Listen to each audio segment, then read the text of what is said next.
2021년 1월 21일자 통계에 의하면 미국의 5대 사망 원인이 첫 번째로 심장병, 두 번째로 암, 세 번째로 사고, 네 번째로 호흡기 질환, 다섯 번째로 뇌졸중이라고 합니다.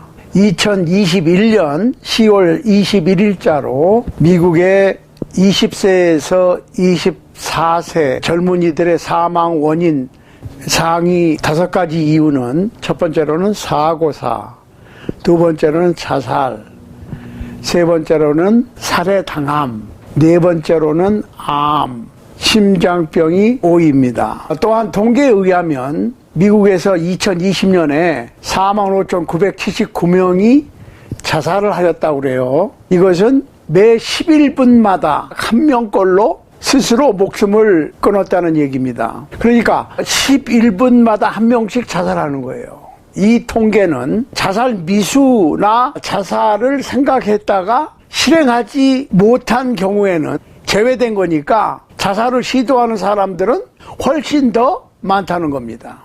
저는 사회학자나 심리학자가 아니기 때문에 그 이유가 무엇인지 잘 모르겠습니다만은 한 가지 분명한 것은 많은 사람들이 현대를 살아감에 있어서 진정한 삶의 의미를 찾지 못하고 있는 것 같습니다. 아니면 그들은 이 세상에서 더 나은 삶을 기대할 수 없다고 보는 것 같습니다. 그러니까 바로 삶을 끝내버리는 겁니다.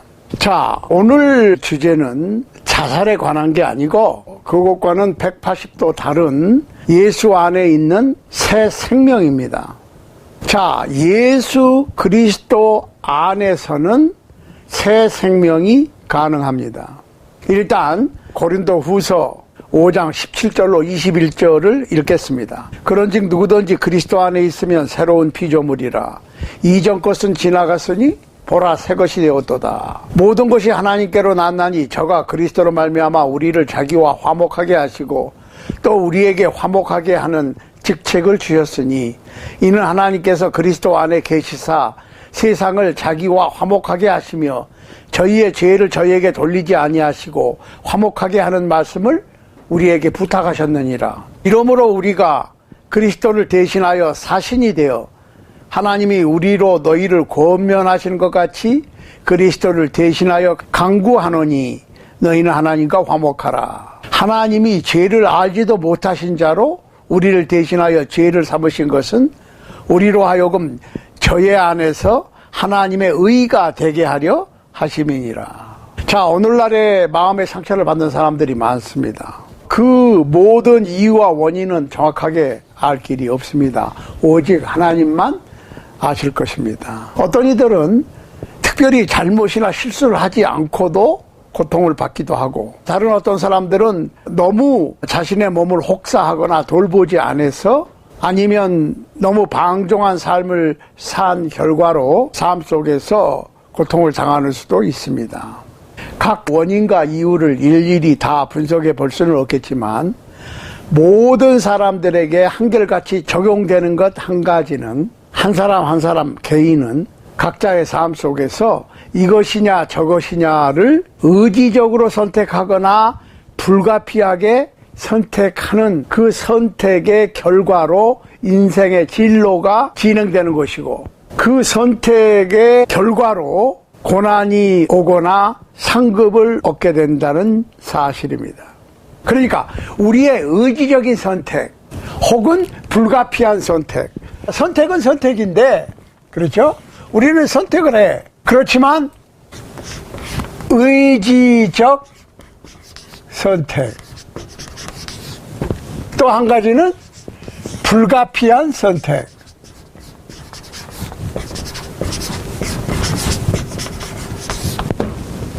두 가지예요.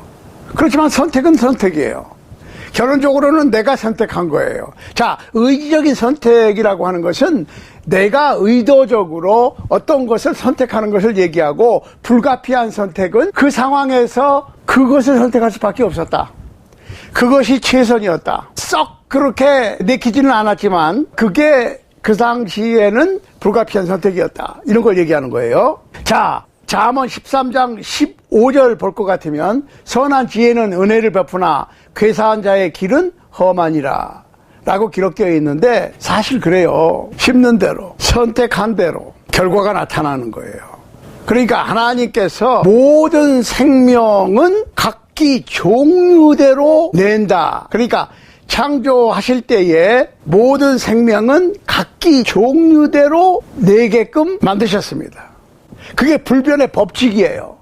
그러니까 창세기 1장에 나오는 천지 그리고 그 안에 있는 모든 만물을 만드실 때, 인간까지 만드실 때, 처음에 만들 때는 무에서 유를 아주 기적적인 방법으로 말씀으로 6일 동안에 창조하셨습니다. 처음에 만드실 때는 어떻게? 창조를 하셨다는 얘기는 뭐예요? 창조는 무에서 있게 하신 거예요. 아무것도 없는 데서 유로 만드셔야 되니까 뭐가 필요해요? 여기는 기적적인 방법. 그런데 그 후로는 어떻게 됩니까? 각 종류대로 동식물 모든 생물은 그 다음에 어떻게 됩니까? 종류별로 낸다는 법칙이에요. 이거는. 자, 창조는 기적적인 방법으로, 그 다음에 번식은 법칙에 의해서, 그렇죠? 씨를 뿌리던 암수가 짝짓기를 하던 종류별로 나오는 거죠. 이게 하나님의 법칙이에요. 자, 갈라디아서 6장 7절로 8절 보면 사도 바울은 하나님의 영적인 법칙을 설명했습니다. 보세요. 스스로 속이지 말라. 하나님은 만홀히 여김을 받지 아니하시나니 사람이 무엇으로 심든지 그대로 거두리라. 자기의 육체를 위하여 심는 자는 육체로부터 썩어진 것을 거두고 성령을 위하여 심는 자는 성령으로부터 영생을 거두리라. 심는 대로 거두는 거예요. 자연계든 영계든. 욥기 4장 8절 보세요. 내가 보건대 악을 밭갈고 독을 뿌리는 자는 그대로 거두나니. 시편 37편 23절로 25절 말씀을 보십시오. 여호와께서 사람의 걸음을 정하시고 그 길을 기뻐하시나니 저는 넘어지나 아주 엎드러지지 아니함은 여호와께서 손으로 붙드심이로다. 내가 어려서부터 늙기까지 의인이 버림을 당하거나 그 자손이 걸시감을 보지 못하였도다. 자, 이 말씀은 자멸하고 자살하는 것을 진행하지 않고 수정하는 것에 관한 말씀이에요. 하나님께서 사람의 걸음을, 그 얘기는 삶을, 인생을 그 말이에요, 정하시고 그 길을 기뻐하셔. 그런데 사람이 가다 보면 넘어질 수 있어요. 그러니까 넘어져서 아예 엎드러지고 못 일어나고 그걸로 끝내버리는 사람이 있지만은 다시 일어나는 사람이 있는데, 여호와께서, 하나님께서 붙드시면 안 넘어지는 게 아니라 넘어질 수 있지만은 다시 일어난다. 그러니까 이 말씀은 새 생활의 시작의 긴급성에 관한 겁니다. 사람이 잘못된 선택을 할 수가 있어요. 그러면은 잘못되어서 그냥 잘못된 인생으로 끝나버리는 것이 아니라 일어나서 다시 새로운 삶을 영위할 수 있는 전환점을 맞이할 수 있는 바로 그것에 대해서 말씀하고 있는 겁니다. 아무데도 가지 않는 열차를 타고 앉아있을 이유가 없죠. 가라앉고 있는 배에 머물러 있을 필요가 없습니다. 아니면 내가 가고자 하는 목적지와 다른 방향으로 가고 있는 버스나 지하철을 계속 타고 앉아있을 수가 없습니다. 내려서 갈아타야지. 그 얘기를 얘기하는 거예요. 전환점. 이쪽으로 가고 있다가 이 전환점에서 다시 바른 방향으로 유턴이라고 그러죠. 유턴. 운전하시는 분들은 다 아시잖아. 유턴, U자로 이렇게 돈다. 유턴. 이 길이 그 길이 아닌데 하면서 계속 가는 것은 아니죠. 길을 잘못 들었다면 유턴은 꼭 해야지.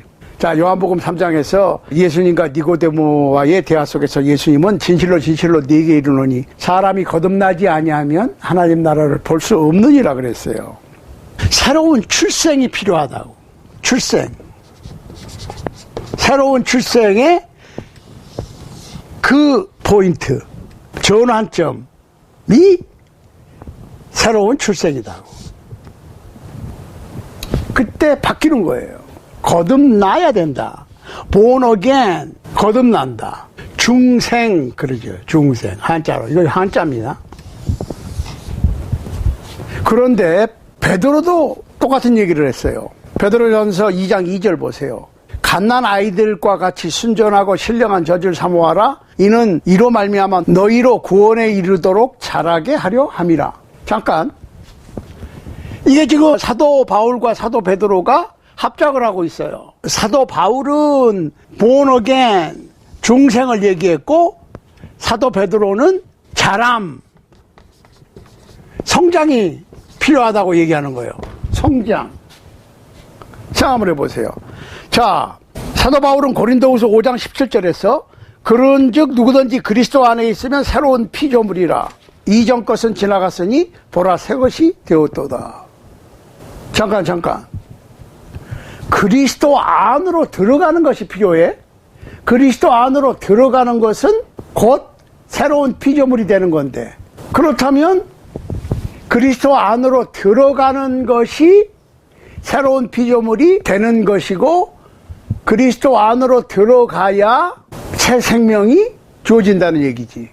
자, 예수님 오시기 전까지는 스스로 본인들이 노력해서 몸을 괴롭게 한다든지, 그 음식을 한다든지, 물만 마시면서 어디 가서 참선을 하고 마음을 비우고 이런 걸로 극복해 보려고 했던 분들이 있어요. 동서양을 막론하고 많은 분들이 스스로 그 문제를 극복해 보기 위해서 노력을 많이 했다고. 그분들의 노력을 무시하는 거 아니에요. 그렇지만은 그렇게 노력을 해서 어느 정도 도통했나 싶으면 또다시 옛 습관으로 돌아갑니다. 그게 인생이야. 그게 잘 안 돼. 그런데 예수님께서 이 세상에 오셔서 6월절 어린 양으로 인간이 태어나면서부터 죽을 때까지 돌을 닦아도 득도할 수 없는 그것을 단번에 십자가 위에서 이루셨어. 그것이 믿음이에요. 믿음. 그것이 예수 그리스도의 십자가의 보혈을 믿음으로 가능하게 되는 거지. 새 생명을 얻고 새로 태어나서 새 출발하는 전환 포인트가 바로 예수 그리스도의 십자가. 복음을 받아들이는, 복음에 순종하는 그 시점이 되는 거예요. 하나님께서는 이거를 계획하신 거고, 이것을 예수 그리스도를 보내셔서 이루신 거예요. 이것이 하나님의 은혜고 이것이 복음이에요. 그래서 히브리서 11장 6절에 보면 믿음이 없이는 하나님을 기쁘시게 해드릴 수 없다고 그랬어요. 하나님께로 나아가는 자는, 나아간다고 그러니까는 어느 지정된 장소로 간다기보다는 마음을 하나님을 향해 가는 거고, 하나님을 마음으로 찾는 거고. 왜? 하나님은 어디나 계시니까. 그 하나님을 찾는 자세를 얘기하는 거예요. 자, 믿음이 필요하다. 하나님을 찾으러 가야만이 새 생명이 가능하고 새 출발이 가능한데, 가는 데는 뭐가 필요해요? 믿음이 필요해. 그런데 이 믿음은 두 가지예요. 하나는 하나님의 존재를 믿어라. 근데 하나님은 어디나 계셔. 오케이. 그런데 하나님의 존재만 믿는 것이 아니라 하나님을 찾는 자에게는 하나님께서 상 주시는 분이시다. 자, 하나님이 계신 것을 믿고 하나님은 찾으면 상을 주신다고 하는 사실을 믿어라. 믿음을 전제로 합니다. 왜? 믿음이 없이는 하나님을 기쁘시게 해드릴 수 없으니까. 자, 옛날에 죄 안에 있을 때는 죄의 노예 상태나 죄의 중독 상태에 있다가 죄를 떠나서 그리스도 안으로 들어갔으면 그리스도 안에서 자유와 생명이 주어지는 거예요. 예수님께서는 예수님을 믿은 유대인들에게 말씀하셨어요. 만일 너희가 내 말에 거하면 참으로 내 제자가 되고 너희가 진리를 알지 진리가 너희를 자유케 하리라. 그랬더니 그 유대인들이 뭐라고 그랬냐면, 아니 선생님, 우리는 아브라함의 자손이고 노예된 적이 없습니다. 그런데 어떻게 자유자가 될 것이냐고 얘기를 하십니까? 이런 질문을 다시 했죠. 그랬더니 예수님께서 요한복음 8장 31절 36절에서 이렇게 대답하셨어요. 진실로 진실로 너에게 이르노니 죄를 범하는 자마다 죄의 종이라. 그렇지. 죄를 지으면 죄의 종이지. 죄를 지으면 죄의 노예야. 그러니까 죄의 노예의 신분을 벗고 하나님의 아들의 신분으로 바뀌면 하나님의 독생자 예수 그리스도께서 그 복음에 순종한 죄인을 자유케 하고, 복음은 믿는 자에게 구원을 주는 하나님의 능력은 진리다. 진리가 뭔지 아세요? 처음부터 끝까지 변치 않는 게 진리입니다. 이 세상의 문화나 이 세상의 전통이나 시대적, 정치적 어떤 제도는 바뀔 수 있어. 그런데 하나님의 법은, 하나님의 제도는 선포된 이후로 이 세상 끝까지 변치 않습니다. 그러니까 진리지. 그렇다면 예수 그리스도 안에 새로운 생명이 있는 것입니다. 그 새 생명이라고 하는 것은 나를 자꾸 괴롭히고 성가시게 구는 지난날의 죄의식, guilty feelings에서 해방된 삶을 말합니다. 그 새 생명은 죄인으로 낙인 찍힌 지난날의 죄의 사슬로부터 해방을 말합니다. 로마서 6장 16, 17, 18절 보세요. 너희 자신을 종으로 들여 누구에게 순종하든지 그 순종함을 받는 자의 종이 되는 줄을 너희가 알지 못하느냐?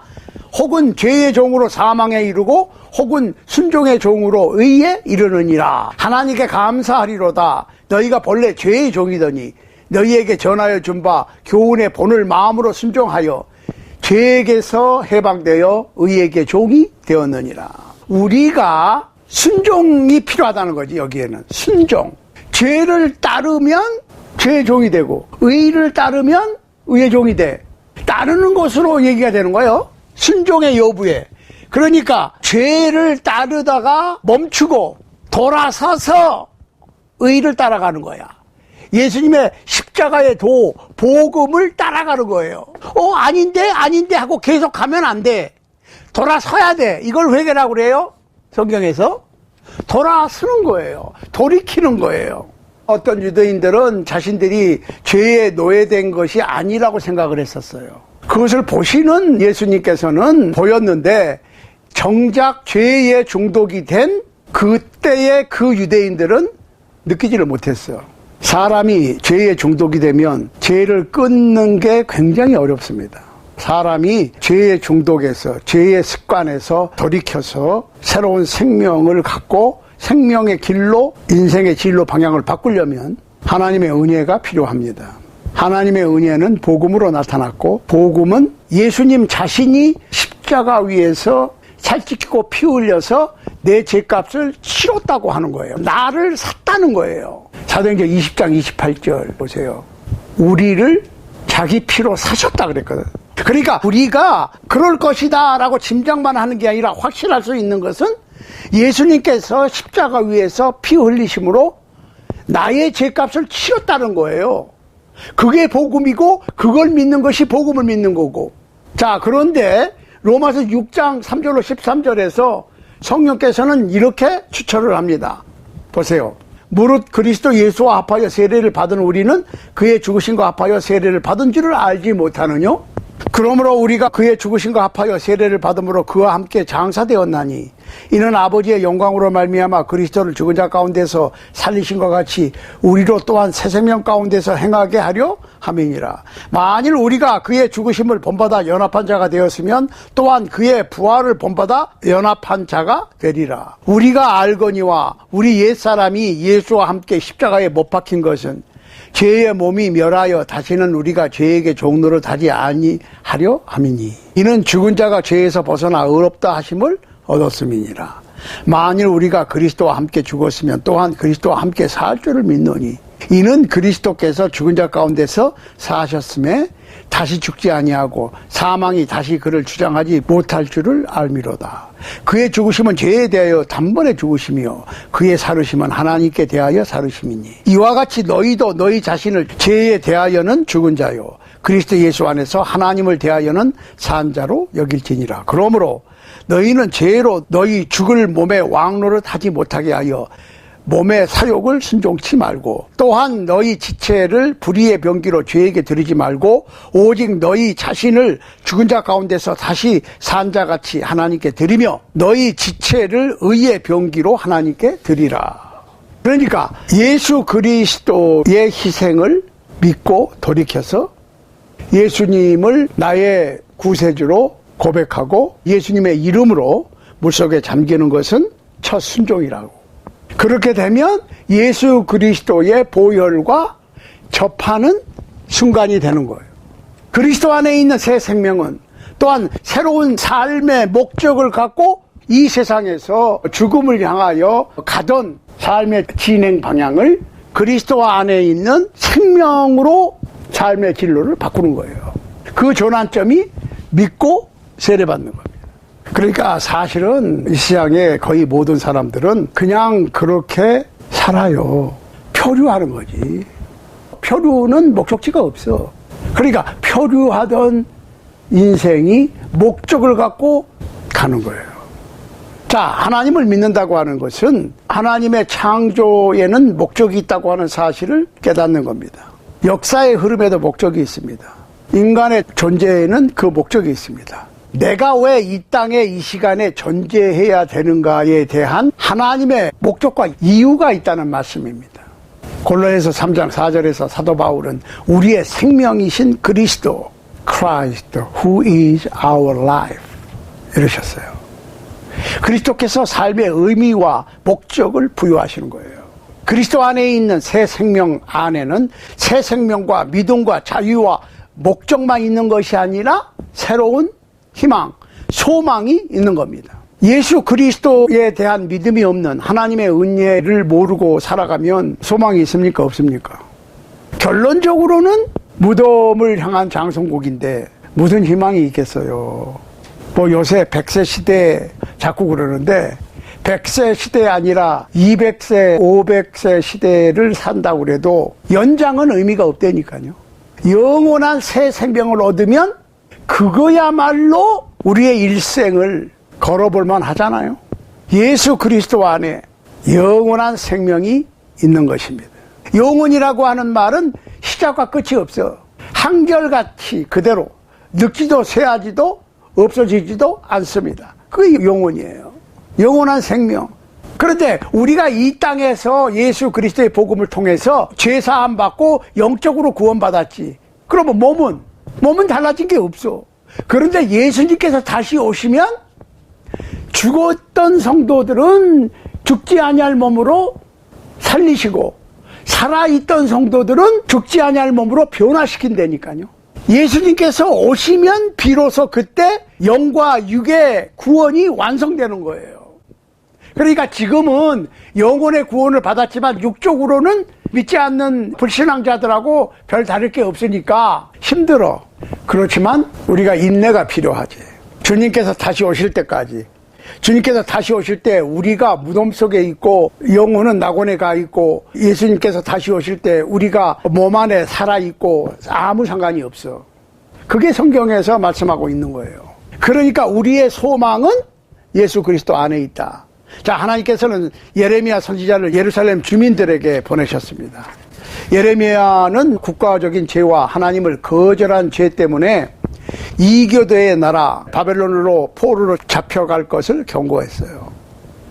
보세요. 여호와의 말씀에 보라, 내가 너희에게 재앙을 내리며 계책을 베풀어 너희를 치료하노니 너희는 각기 악한 길에서 돌이키며 너희 길과 행위를 선하게 하라 하셨다라고 예레미야 선지자가 예루살렘 백성에게 경고했습니다. 그런데 예레미야서 18장 11절로 12절 보세요. 예루살렘의 주민들은 대부분 하나님의 선지자 예레미야를 대항해서 말했어요. 헛소리 하지 말라. 우리는 우리의 계획대로 행하며 우리는 각기 약한 마음에 강팍한 대로 행하리라. 예루살렘 거민들은 예레미야 선지자의 경고를 헛소리라고 그랬어요. 그러면서 그 당시에 예루살렘 거민들은 자기들이 알아서 그냥 가겠다고, 우리의 계획대로 우리가 하고픈 대로 할 테니까 우리를 그대로 놔둬라. 하나님을 버렸고 하나님을 버린, 즉 하나님의 말씀을 버린 그 유대인들은 희망을 잃어버렸습니다. 하나님께서 우리에게 주시는 희망은 무덤 저 건너편에 그분과의 영원한 삶인 것입니다. 즉 새로운 생명이고 영원한 생명인 것입니다. 사람이 예수님을 살아계신 하나님의 독생자 구세주로 믿어야 합니다. 그리스도의 가르치심대로 옛날의 죄적 삶에서 돌이켜 회개하고 예수님을 나의 구세주로 입을 열어 고백하고 예수님의 죽으심과 장사와 부활과 연합되는 침례를 받아야 합니다. 그렇게 하면 우리는 하나님께서 허락하시는 새 생명을 얻게 되는 것입니다. 그런데 우리는 단순히 하나의 교파 아니면 하나의 좋은 교파가 되기를 원치 않습니다. 우리는 우리가 신약 성서에서 읽을 수 있는 그리스도의 몸된 교회, 즉 로마서 16장 16절에 나와 있는 오직 그리스도 교회, 기독교회만 되기를 노력합니다. 예배서 4장 4절 5절에서 몸이 하나요 성령이 하나이니 이와 같이 너희가 부르심의 한 소망 안에서 부르심을 입었느니라. 주도 하나요 믿음도 하나요 세례도 하나요. 하나님, 성령님, 예수님 다 한 분이고 한 분 예수 그리스도의 몸된 교회도 하나고 이 하나 의식이 필요한 거예요. 그러니까 지금 현대의 기독교파들이 서로를 인정하고 독선을 버리고 서로를 존중하자고 하는 운동은 인간적으로 봤을 때는 나쁘지 않아요. 그렇지만 그냥 인정해 주는 것만 대수가 아니고 예배서 4장 3절 보세요. 평안에 매는 줄로 성령의 하나 되게 하심을 힘써 지키라. 평안에 매는 줄로 성령의 하나 되게 하신 것을 힘써 지키라고 말이에요. 그냥 교회가 서로 인정하고 서로 연합하는 정도가 아니라 한 주님의 한 몸된 교회로 충성하기 위해서 우리는 성경대로만 하면 돼. 모든 교회 생활과 제도와 복음에 순종하는 방법과 예배하는 방법을 성경에 기록된 대로 하면 되는 거예요. 아, 성경은 그렇게 되어 있지만 우리 교파 헌법에는 이렇게 되어 있습니다. 노. 그게 아니고 성경에 있는 대로 우리 교파에서는 이렇게 해왔지만 성경에 보니까 저렇게 해야 돼. 그럼 저렇게 하는 거예요. 이것이 순수신앙 회복운동입니다. 그러니까 우리만 니네 교회 우리 교회 이런 거 하지 말고 우리는 주님의 몸된 교회야. 그러기 위해서는 어떻게 해야 돼? 목사님들이 자신의 교회를 하려고 그러지 말고 주님의 교회를 해야 돼. 그리고 목사님들은 주님의 몸된 교회를 위해서 봉사하는 봉사자지. 주님의 교회지. 어떤 교파의 이름을 붙은 교회 아니면 그 교회를 시작한 어떤 유명한 목사님의 교회가 아니라니까요. 평안에 매는 줄로 성령의 하나 되게 하심을 힘써 지키는 여러분과 제가 되고 한 분 주님께 한 몸된 교회로 충성하기를 원하는 우리에게 성령께서 함께 하시고 능력 주시는 줄로 믿습니다.